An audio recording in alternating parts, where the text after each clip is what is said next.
Olá, a paz do Senhor para todos e sejam todos bem-vindos à CEADEB TV oficial e à Rádio Vox. Como você tem recebido os nossos comentários? Queremos agradecer muito a todos vocês, especialmente a mesa diretora da nossa Convenção Estadual das Assembleias de Deus na Bahia, o nosso querido presidente, pastor Valdomiro Pereira da Silva. E vamos mais a um comentário da nossa lição de número 12, que fala sobre criando filhos saudáveis. Vamos então, primeiro, ao nosso texto áureo. Ele vai dizer o seguinte: e crescia Jesus em sabedoria e em estatura e em graça para com Deus e os homens, está em Lucas capítulo 2 e o versículo 52. A verdade prática diz: a vontade de Deus é que os pais eduquem seus filhos de acordo com os princípios divinos, a fim de que eles cresçam de maneira saudável e equilibrada. Nesta lição, nós dificilmente teremos uma só palavra para identificar a família ou o filho saudável. Sempre teremos duas ou mesmo três palavras identificadoras da saúde na família. Mas eu quero que vocês notem mais uma coisa especial. Depois de falarmos sobre uma família nada perfeita, evocando, trazendo aqui a família de Davi, os problemas sérios que aconteceram, depois nós fomos então a uma outra coisa trevosa, que foi a mentira, o prejuízo ou os prejuízos da mentira na família. E agora, como diria Charles Spurgeon, vamos navegar para a luz, a saúde da família. E eu quero dizer o seguinte: a família é uma bênção de Deus. Embora a família tenha problemas, e algumas têm muitos problemas, mas eu vejo uma luz chegando, glória a Jesus. Eu vejo algo maravilhoso acontecendo no seio das famílias. Como pastor, eu tenho que ouvir muito e presenciar também, às vezes, muitos problemas que acontecem na família. Problemas psicológicos, problemas físicos, mas principalmente problemas espirituais. E vocês sabem, muitas vezes é um mix de todos esses problemas. Problemas físicos que se tornam problemas mentais e que se tornam problemas muitas vezes espirituais. Isso se chama psicossomática.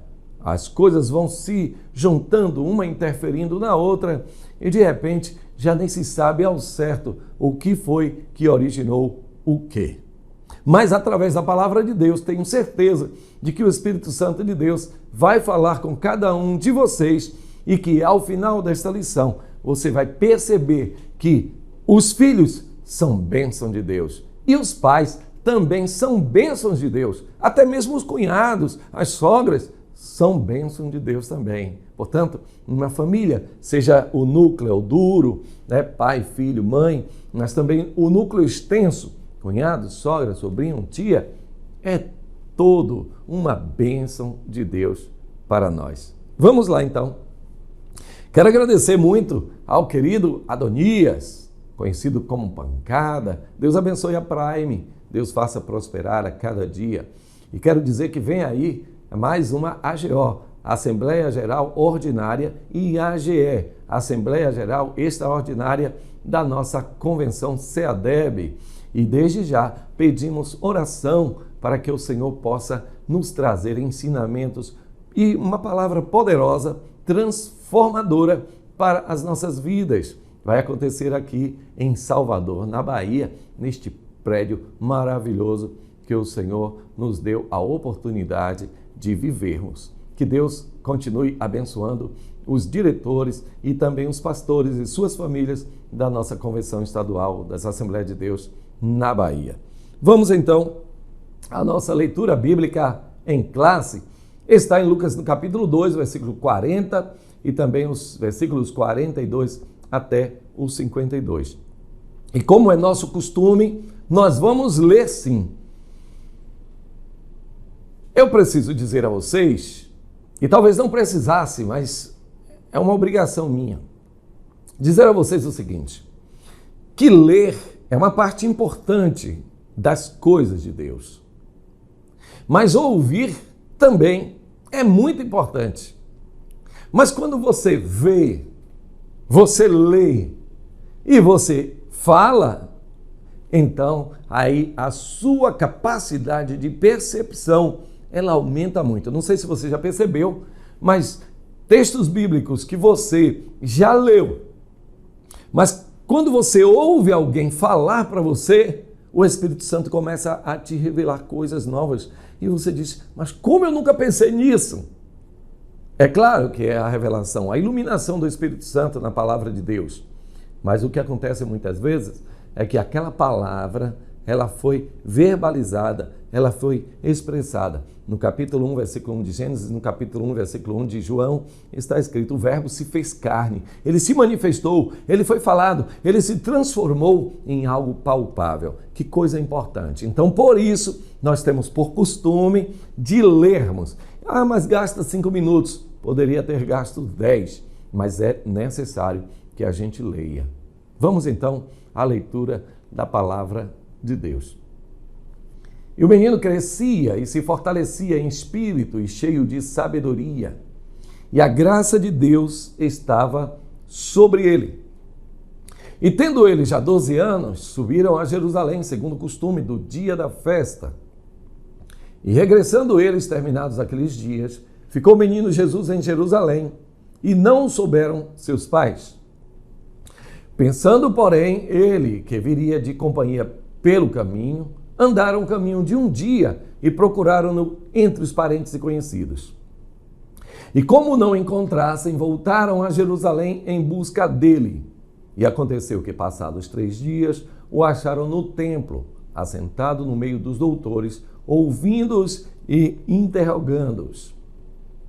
E todos os que o ouviam admiravam a sua inteligência e respostas. E quando o viram, maravilharam-se e disse-lhe sua mãe, filho, por que fizeste assim para conosco? Eis que teu pai e eu ansiosos, te procurávamos. E ele lhes disse, por que é que me procuráveis? Não sabeis que me convém tratar dos negócios de meu pai? E eles não compreenderam as palavras que lhes dizia. E desceu com eles e foi para Nazaré, e era-lhe sujeito. E sua mãe guardava no coração todas essas coisas, e crescia Jesus em sabedoria, e em estatura, e em graça para com Deus e os homens. Diga amém e graças a Deus. Devo dizer para vocês também que esta lição, e as lições já há muito tempo, elas sempre trazem sugestões de 3 hinos. Então, fazeis muito bem em preparar, como eu também estou fazendo, uma pequena banda, a chamada banda de jazz, né? Com a sua guitarra, com o seu baixo, com a bateria e um teclado, tá bem. Ou se tiver apenas um teclado, também pode ser, mas como tecladista está uma coisa meio rara, então coloca lá um violãozinho e coloca uma pessoa afinada para cantar. Os hinos sugeridos são os 77, 113, 583. Guarda o contato com o teu Salvador. Vamos então navegar nessas instruções maravilhosas da 12ª lição. Criando filhos saudáveis. A primeira grande realidade, e eu vou percorrer a lição, mas sem parar exatamente nesta ordem que ela traz. E porque eu gosto sempre de acompanhar a lição, gente, isso é muito importante. São marcos importantes que, no momento em que estamos à frente na EBD, Escola Bíblica Dominical, e saibam mais uma vez, eu quero falar especificamente para todos aqueles que estão agora ouvindo este comentário. Coisas importantíssimas. Primeiro, este comentário não tem um fim em si próprio, não tem um fim em si mesmo, ele não acaba aqui. Assisti o comentário, não preciso ir à EBD, esqueça isso, nada disso. Não, vejam que o comentário daquele sempre reporta ao um dia posterior, ou ao domingo, o dia em que se estará estudando esta lição. Nunca podemos incorrer neste erro de pensar que estudando esta lição já estaremos prontos para tudo o que Deus tem para nós. Não, porque o templo é o lugar em que nos reunimos para muitas coisas, mas principalmente para compartilharmos os nossos dons.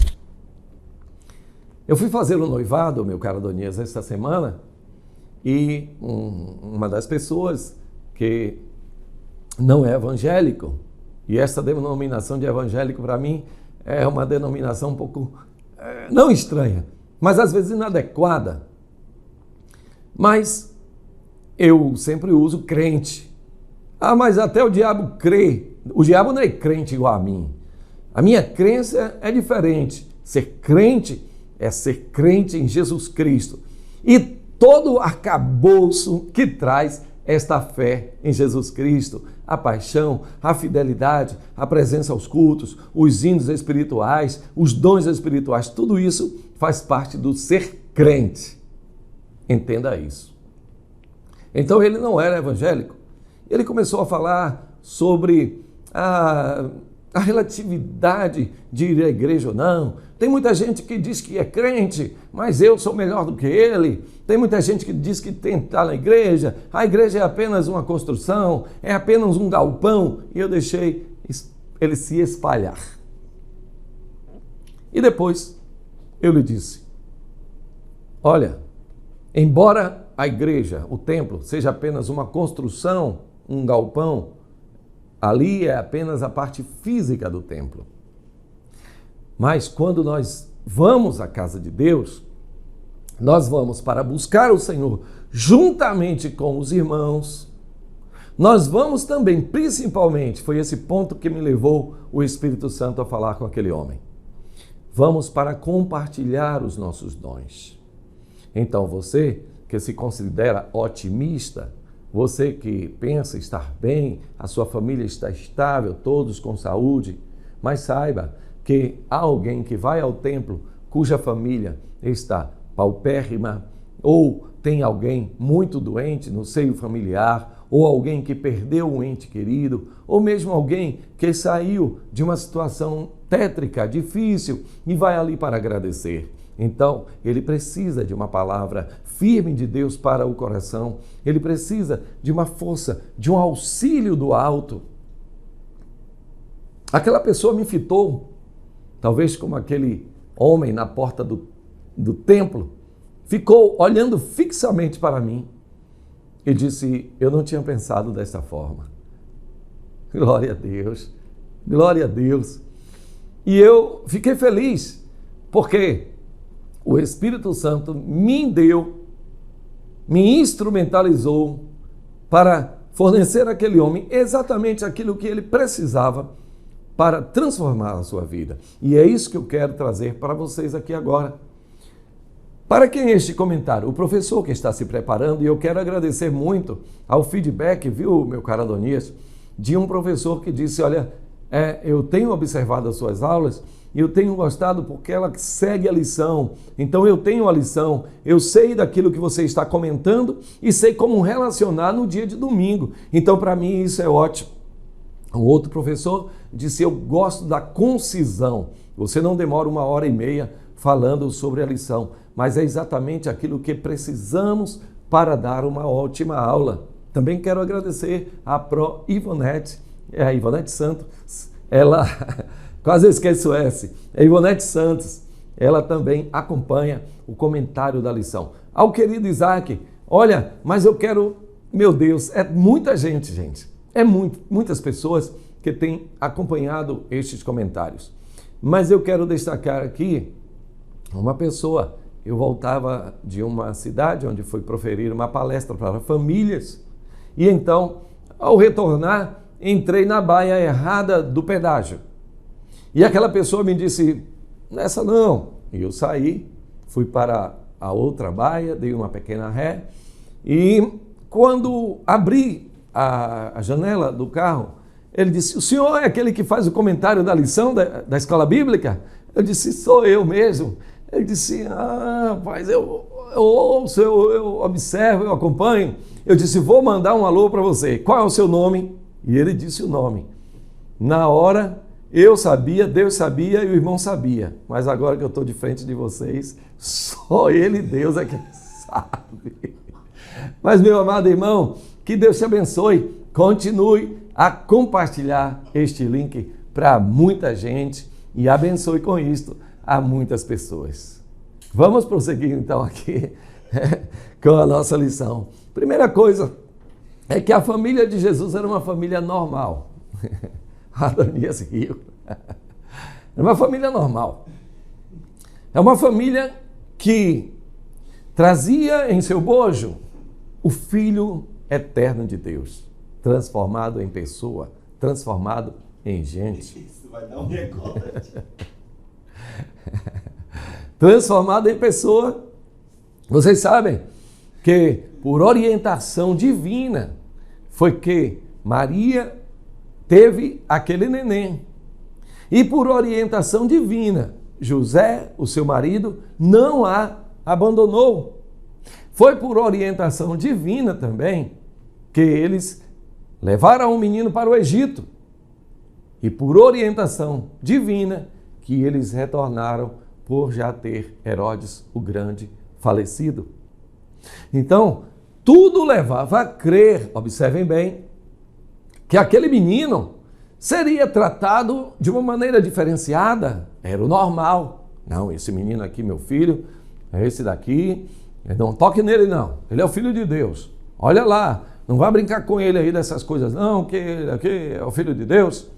Olha lá, meu filhinho querido. Ô mamãe, dá um espaço para mim também, porque vocês sabem, em Marcos capítulo 6, Jesus teve vários irmãos.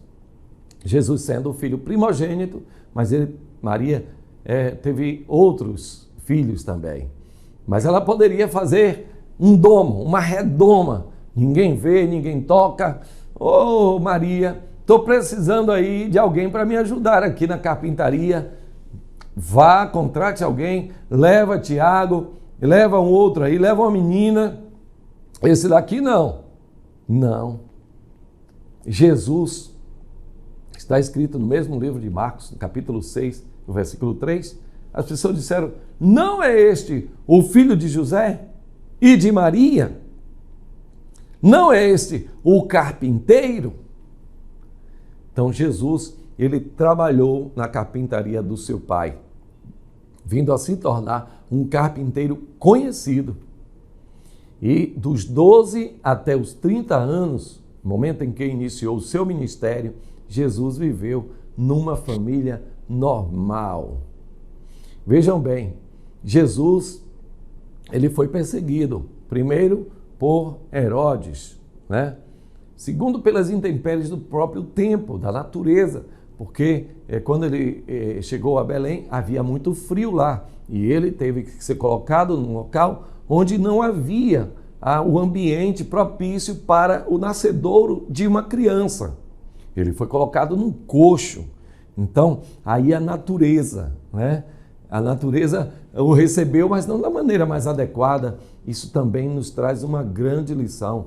Muitas vezes nós renegamos a nossa família, muitas vezes nós renegamos o dia em que nascemos por causa das dificuldades, mas não foi assim que aconteceu com Maria e com José. Eles receberam aquelas vicissitudes da vida como algo que deveria ser enfrentado. Mesmo o Filho de Deus enfrentou esta dificuldade. Talvez você não tenha nascido no chamado berço de ouro. Talvez você não tivesse, no momento dos seus estudos, as condições hábeis, necessárias ou mesmo propícias para que você fosse um grande homem, uma grande mulher, um grande aluno, um grande empresário, como era o seu desejo. Apesar disso, não renegue aquilo que Deus te proporcionou, porque o próprio Filho de Deus, ele também nasceu num ambiente inóspito. Porém, o seu chamado, a sua missão, ele a cumpriu cabalmente.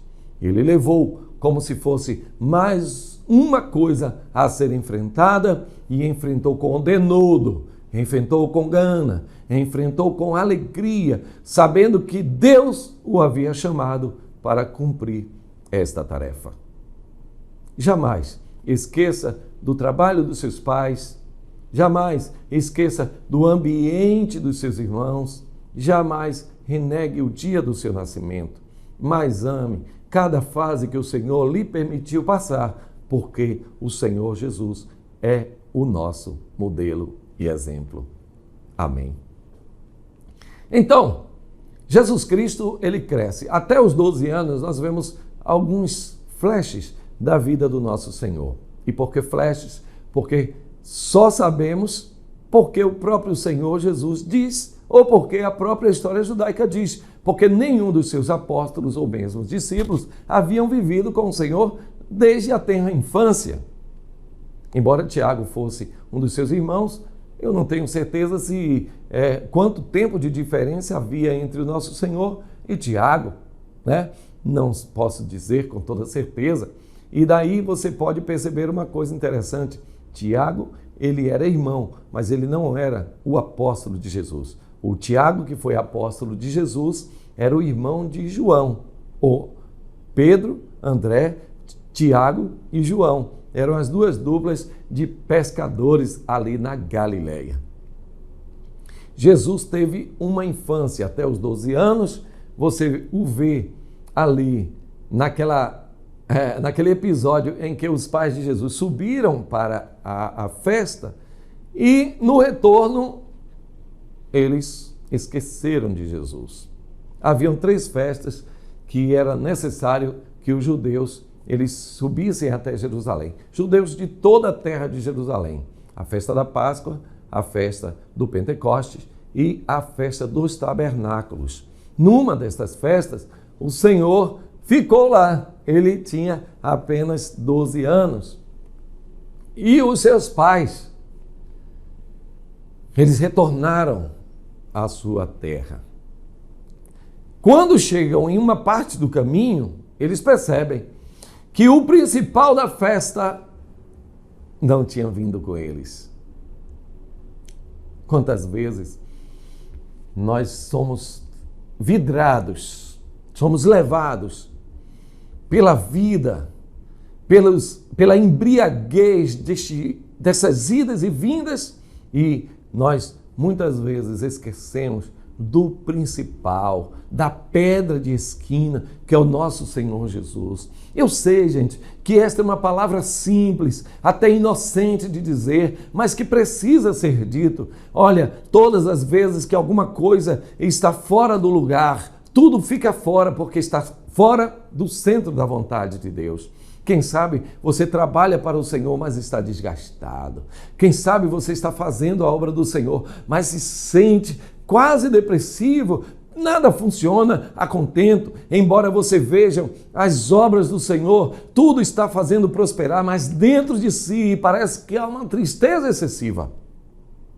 Volta novamente, procura o Senhor, porque o nosso Senhor, ele é uma fonte de água viva que jorra para a vida eterna. Oh, que saúde tem aqueles que andam com Jesus. Glorificado e exaltado seja o nome do Senhor para sempre. Mas vejam uma outra coisa importante. Embora fosse uma família normal, vejam que no início do ministério do nosso Senhor Jesus Cristo, aos 30 anos, não deixava de haver desavenças. Eu vou dar um exemplo e depois eu vou falar diretamente para você. A sua família, ela é uma boa família. É uma família em que não há muitos gritos. Há uma família também que não há uma chamada paz dos cemitérios. Não, já que não podemos gritar, também não fale nada. Ninguém fala nada com ninguém, a não ser o...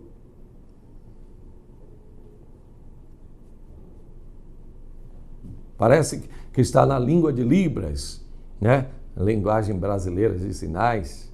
Mas, vejam bem, nem tanto, nem tão pouco, nem tanto ao mar, nem tanto à terra. é preciso que haja comunicação e uma comunicação saudável, mas devemos também ter muito em mente que não há família perfeita. Nem a família de Jesus foi perfeita. Embora Maria e José não colocassem Jesus numa redoma. E eu penso, quantas vezes o nosso Senhor feriu o seu dedo com lascas de madeira, com marteladas. Quantas vezes o Senhor já não gemeu? Quantas vezes o Senhor já não suou? Quantas vezes ele não aprendeu com seu pai? Olha, Jesus, não é assim não, meu filho. Você tem que colocar a plaina mais reto. Olha, ajusta aqui o formão. E o Senhor Jesus aprendeu a obediência pelas coisas que ele padeceu. Homem de dores e experimentado no trabalho. É verdade. Não somente no momento da via crucis, não somente no momento da crucificação, mas ele era homem de trabalho, ele era experimentado, ou seja, ele era um grande profissional das artes de madeira. Então, não havia uma perfeição na família de Jesus. É tanto que os seus irmãos não o reconheciam como filho de Deus. Mas aqui eu quero dar uma palavra para alguém. O que fez toda a diferença, porque sabemos que José, ele faleceu em um determinado momento da vida do nosso Senhor. Mas a Bíblia diz, e está logo no início do ministério de Cristo, que Maria guardava todas as coisas no seu coração. A mãe de Jesus, muitas vezes, assim também como os pais de José, lá no Antigo Testamento, eles às vezes achavam estranhas as coisas. Quando faltou o vinho, as pessoas vieram até Maria, e Maria foi até Jesus. Faltou o vinho. Como se dissesse, pode fazer alguma coisa? Mas o Senhor disse, que tenho contigo, mulher, ainda não é chegada a minha hora. Eu posso traduzir aí, mamãe, fique na sua, tudo vai ter o seu momento, glória a Deus. Eu sei o modo com o qual eu vou fazer esse milagre. Nem tudo é da mesma forma, nem tudo é do mesmo jeito, nem tudo é no tempo que nós pensamos. Louvado seja o nome do Senhor, porque Ele faz no seu tempo, na sua hora, no seu momento e do seu modo, porque Ele é Senhor de todas as coisas. Naquele momento, a Bíblia nos traz, através do apóstolo João, aquilo que foi o diferencial na família de Jesus. A sua mãe guardava todas as coisas no seu coração. Se lá, diante dos doutores, aos 12 anos, o Senhor disse, não sabias que eu tinha que cuidar das coisas do meu pai? E a Bíblia diz que eles não entenderam logo. Está no texto. Não entenderam. E tem coisas que você como pai não vai entender logo no primeiro momento. Tem coisas que você como mãe, ou mesmo como filho, não vai entender. E aqui eu falo aos filhos. A Bíblia nos diz que toda correção está no livro de Hebreus. No momento, toda correção não parece ser motivo de alegria, mas de tristeza. O que isso quer dizer? Quer dizer o seguinte, que a correção, ou a palavra mais áspera, usada para corrigir, muitas vezes traz uma tristeza momentânea, né? Ninguém é da natureza humana achar que sabe de tudo. É da natureza humana. Ninguém, nem as crianças mais tenras, gostam de ser corrigidas. Então, uma palavra de admoestação, para usar o linguajar bíblico, muitas vezes entristece no momento. Mas no depois, aleluia, glória a Deus, ele gera um fruto maravilhoso naqueles que são por elas admoestados ou corrigidos. E diz mais: filho meu, não desmais, ou não desanimes, quando por Deus estás sendo corrigido, porque o Senhor corrige aquele que ama. E ele corrige ou pune aqueles que ele recebe como filhos. Daí eu quero dizer aos filhos: recebam com maturidade a correção dos seus pais. Não deixe que a correção de seus pais cesse por causa da sua negativa. Explico. Não canse os seus pais. Quando você desobedece, você desanima o coração dos pais. Como se eles dissessem: vou falar mais nada com esse menino, não. Ele nunca me obedece. Não. Diga: pai, eu sei que às vezes eu não tenho sido um filho atencioso com a sua correção, mas me perdoe. É uma reação, quem sabe, da minha personalidade, mas eu levo em conta. Sabe, pai, aquele filho que o pai disse: vai ou vem comigo trabalhar na vinha. Ele disse: não vou. Mas depois ele foi. Aleluia. Que Deus lhe dê, filho, esta consciência de obedecer ao seu pai. Mesmo que no primeiro momento, nesse primeiro chamado, você diz: não vou não, por que não manda outro? Por que não manda outra? Eu que tenho que fazer tudo. Mas depois você cai em si e diz: Senhor, toca no coração do meu pai. Faz ele perceber que eu estou ocupado aqui no computador fazendo aqui um texto, mas eu vou, depois eu converso com ele. Olha, eu quero dar uma pausa aqui para mais um agradecimento a todos vocês que têm compartilhado. E eu agradeço também porque a última lição, ela entrou como ao vivo, né? Para que vocês pudessem perceber e acompanhar. E eu quero dizer que eu estou muito ligado, viu, nos comentários. Não apenas no chat online, mas nos comentários. Eu fico ligado. Se você tiver alguma pergunta, alguma sugestão, faça. Eu quero incentivá-lo para que você escreva muito. Nós já sorteamos aqui um livro, aliás, 2 livros, não foi, Adonias? Nós sorteamos 2 livros e eu quero, no início do próximo trimestre, sortear mais 2 lições. Então, você, porventura... Cadê o cafezinho? Não tem, não, é? Ele mesmo provoca, ele sabe, eu quero meu chazinho. E esse é um momento para você também dar uma pausa, molhar a garganta, né? E tomar um chazinho. O chazinho, quem sabe, da tarde. Quem sabe você que está acompanhando, meu caro Valmir Júnior, Gesiel Rodrigues, meu caro pastor Arius, pastor Dr. Kleber Couto. Olha, quero mandar um grande abraço também ao pastor Luiz Otávio Rendeiro, meu grande amigo, que tem nos ajudado muito, pregando ali, esteve num dia com Deus ali em Capelinha.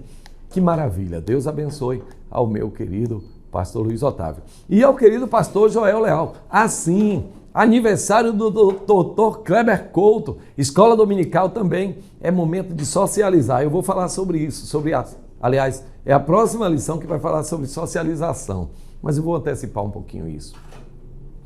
E Dr. Kleber Couto fez mais um ano de vida, já está para lá dos 50. Meu Deus, misericórdia. Quando eu conheci, era um jovenzinho de 40 e poucos. Agora já está nos 50 e tantos. Teve outro amigo também que fez aniversário, o querido pastor Manassés Neiva. Ele é pastor presidente aqui do campo de Lauro de Freitas e fez mais um ano de vida. Como diriam, mais uma primavera. Que Deus abençoe esses homens de Deus. E aí, vai sair o nosso chazinho ou não, meu caro Pancada? Aí, Pancada, você diz: vem cá, eu sou o quê? Eu sou... eu sou cinegrafista, diretor, ou eu sou chazista? Não sei se tem esse... É um neologismo. Copeiro. É o copeiro. Pronto, Neemias foi copeiro do rei e governador. Eita maravilha. Maravilhoso, glória a Deus. Então vamos prosseguirmos aqui, né? Vamos lá. Eu não falei de muita coisa do Bar Mitzvah, a cerimônia em que a criança ela passa para uma idade intermediária, né? Onde ele é apresentado à comunidade judaica, porque isso aí é uma coisa até comum já, né? Mas vamos lá. Eu tenho que falar do início do ministério do Senhor. Eu preciso falar sobre isso. Porque há muitas especulações sobre por onde andou Jesus dos 12 aos 30 anos. Alguns, inclusive há um livro que diz Jesus na Índia, dizendo que Jesus foi até a Índia e lá há uma história de Jesus, um judeu indiano, que ele aprendeu muitas coisas lá e tudo mais. Eu não tenho base bíblica para isso. Outros dizem que Jesus estava percorrendo as cidades, preparando o seu ministério. Não tenho base bíblica para isso também. Agora eu tenho uma base bíblica. Pelas histórias que Jesus conta, nós vemos duas coisas importantíssimas e eu quero que você anote. A primeira coisa é que Jesus era um grande observador da cena mundial. Ele não estava circunscrito apenas à cidade, ao seu ambiente, também chamado de microcosmo, o ambiente próximo dele. Não, ele tinha uma visão universal. Pelas parábolas e pelas histórias que ele conta, nós podemos perceber que o Senhor Jesus, mesmo sendo homem, 100% homem, ele conhecia, ele observava os fariseus, os saduceus, os escribas, tudo isso ele percebia e ele conhecia. E por isso ele era tão rico em cultura. Mas vejam que coisa, Sula, Deus te abençoe, eu estou te vendo aqui. Aleluia, glória a Deus. São pessoas que fazem a nossa vida mais feliz, né? E nós não podemos jamais desprezar o dia dessas pessoas. Deus abençoe a nossa querida irmã Sula. Então volto aqui à nossa lição para dizer o seguinte, que Jesus ele tinha uma rica cultura. Agora volto para cá. Qual era a origem da cultura de Cristo? Vejam bem, gente, Jesus, vocês sabem, era da raiz de Davi, né? A raiz de Davi. Um dia nós falaremos sobre genealogia aqui, mas não agora. E era costume judeu, conforme a própria lei mandava, que os pais ensinassem aos seus filhos em todo momento a lei do Senhor. Mas vocês sabem que a cultura judaica ela é riquíssima. Então, a mãe e o pai de Jesus, eles amavam seu filho, eles liam para o seu filho, eles ensinavam para os seus filhos todas as coisas que eles aprendiam. Então Jesus foi incorporando esta maneira, esta imaginação, esta beleza que é o ser judeu.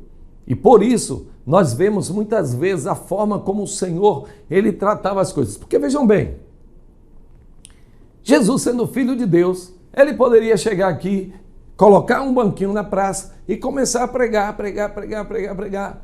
A mensagem não tinha sido dada. Mas vejam bem, Jesus foi o maior pregador que já existiu.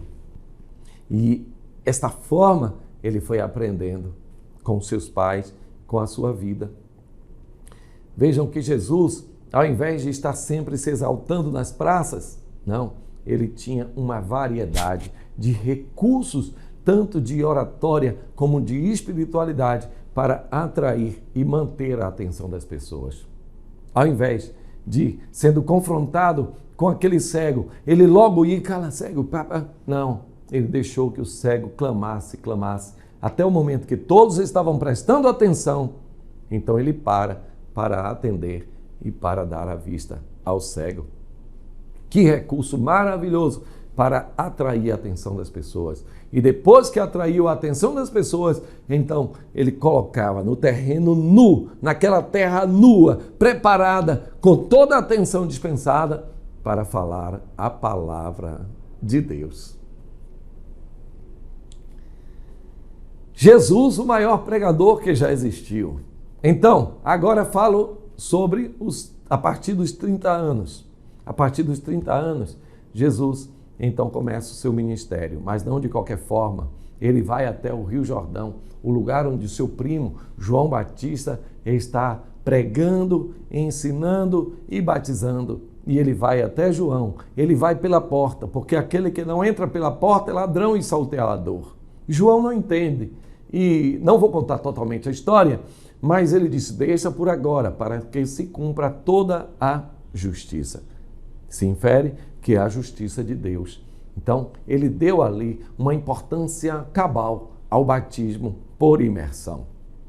Logo depois, nós vemos o início dos seus vários milagres. João começa a questão de milagres de Jesus num casamento, mas outros evangelistas, eles falam sobre outros milagres que o Senhor Jesus operou começando na Galileia. E nós vemos então que a criação de Jesus, embora os seus irmãos, eles não tivessem logo inferido ou aceito a Jesus, ao contrário, o rejeitaram como filho de Deus, depois da sua ressurreição, os seus próprios irmãos reconheceram que ele realmente era filho de Deus. Eu parto para o ponto 3, o tríplice desenvolvimento de Jesus. Ele crescia em sabedoria, em estatura e em graça, diante de Deus e diante dos homens.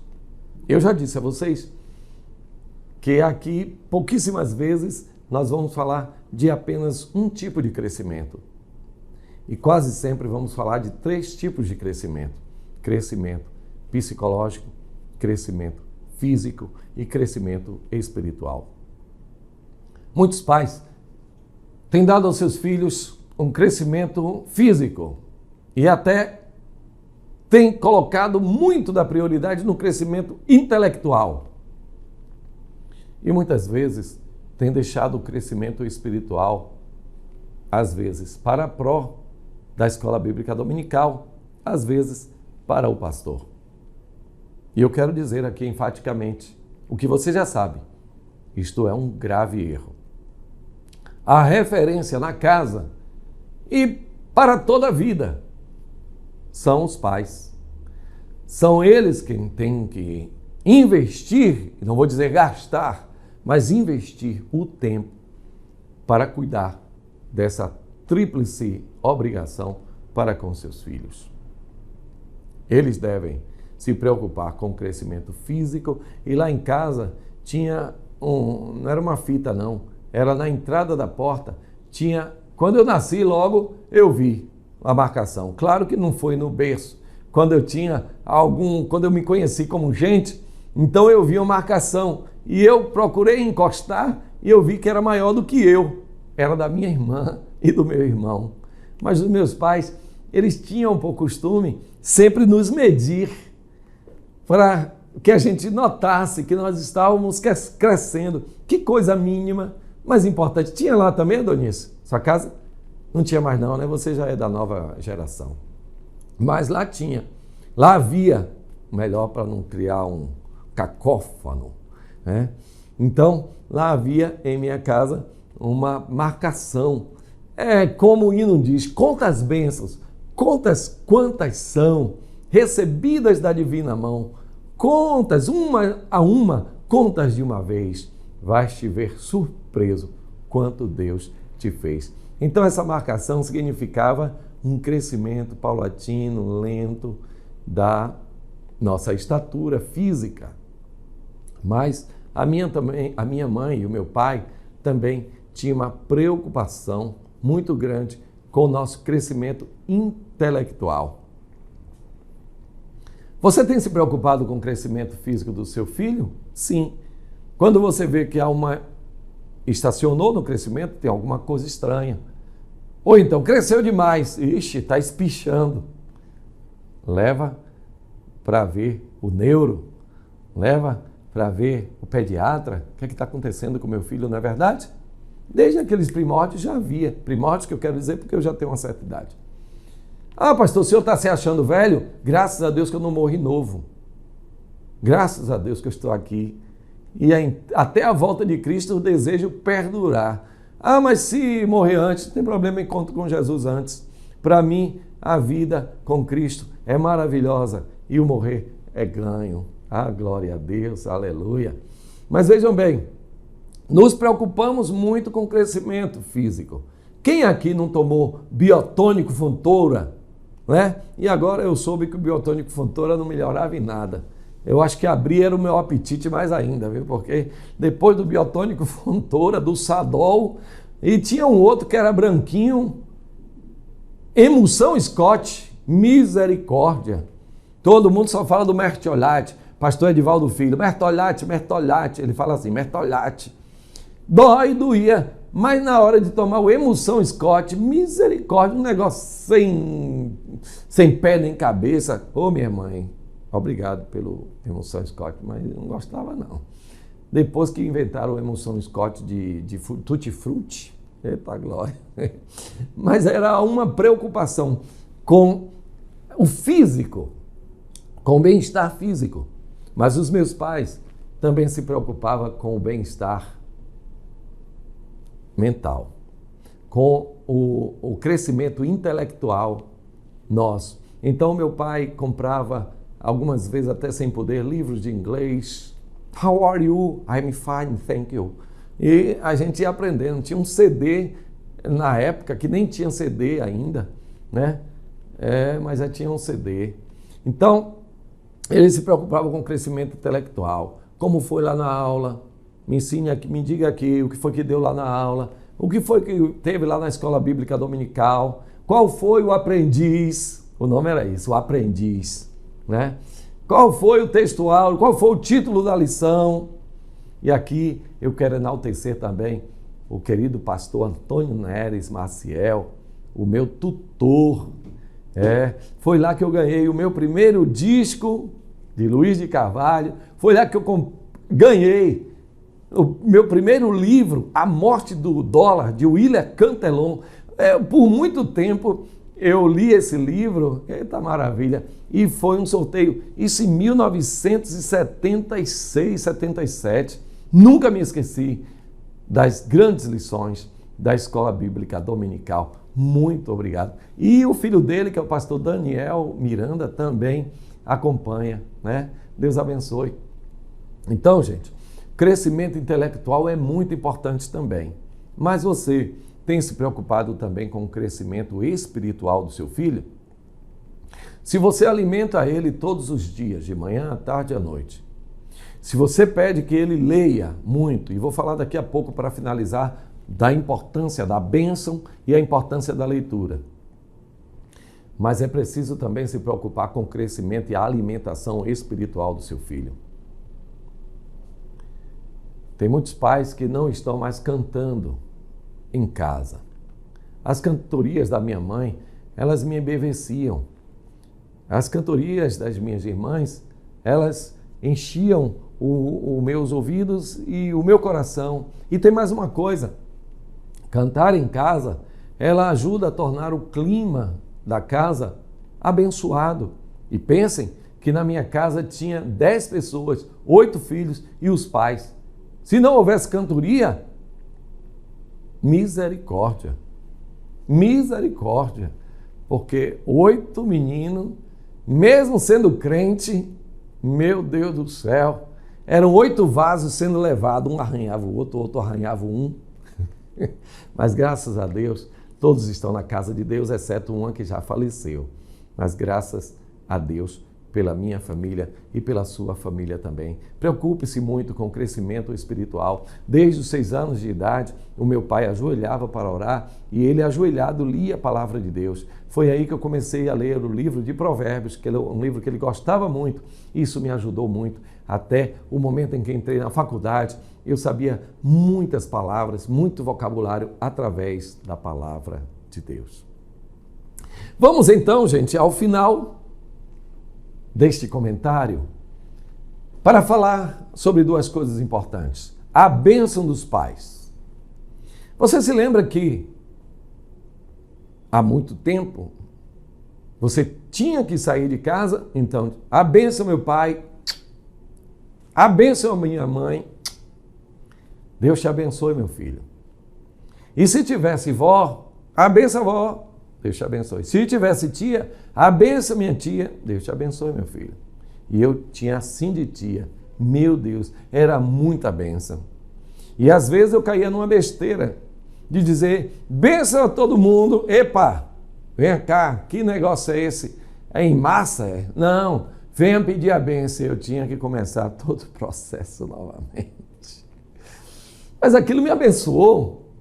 E não somente a bênção, mas aquele contato, aquele olho no olho, aquela submissão. É tão importante isso. Eu tenho abençoado a minha filha a cada dia. Você tem abençoado também os seus filhos? É certo que aqueles que perderam o costume terão muitos problemas se tentarem forçar algo que não é orgânico. Não faça isso.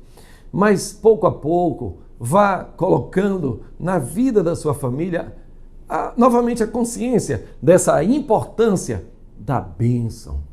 Oh, glória a Deus. Filho, você não perde nada pedindo a bênção à sua mãe, olhando nos olhos de sua mãe, agradando o seu pai. A bênção, meu pai. Você com certeza vai ter um sorriso. Oh, meu filho amado. Mas, pastor, já tenho 20 anos, eu já tenho barba. Oh, pastor, eu já sou casado. Oh, irmão, eu já tenho tantos anos, mas quando minha mãe manda uma mensagem para mim no Zap, eu digo, abençoa a mãe. Eu perco o que com isso? Ao contrário, eu só ganho. Pais, mesmo que os seus filhos não peçam a bênção, mas os abençoe. Ore por eles. Filhos, estou orando por você. A segunda coisa que eu gostaria de falar, é a bênção. É essa socialização que vai ser melhor explicada na próxima lição, da amizade. Mas eu quero falar sobre a socialização. Essa questão de estarmos sentados à mesa. Eu já falei também sobre a importância da mesa, né? A importância de se fazer uma boa comida, quem sabe aos domingos, para que toda a família esteja. Ou como é importante estarmos todos à mesa, congratulando-nos. Não use a mesa para brigar, não use a mesa para falar mal da igreja, não use a mesa para falar mal do pastor, não use a mesa para falar mal de ninguém. Não use a mesa para murmurar, para cochichar, para falar de coisas que não são adequadas. Use a mesa para falar daquilo que está de melhor no seu coração. A boca fala daquilo que está cheio do coração. Os pais ou mães que permitiram que os filhos ou alguém usasse a mesa para falar mal de coisas, sabem que o resultado é desastroso.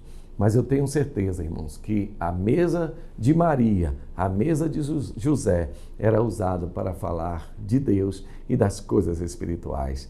Meus queridos, terminamos aqui este comentário da lição, pedindo ao Senhor que no dia de domingo em que for expandida esta lição, todas as famílias sejam abençoadas, que ao final haja uma oração muito poderosa para que as famílias voltem novamente a cuidar dos filhos e os filhos dos pais de uma maneira saudável, para que cresçam bem, não apenas fisicamente, não apenas psicologicamente ou mesmo culturalmente, mas que cresçam, sobretudo, bem espiritualmente.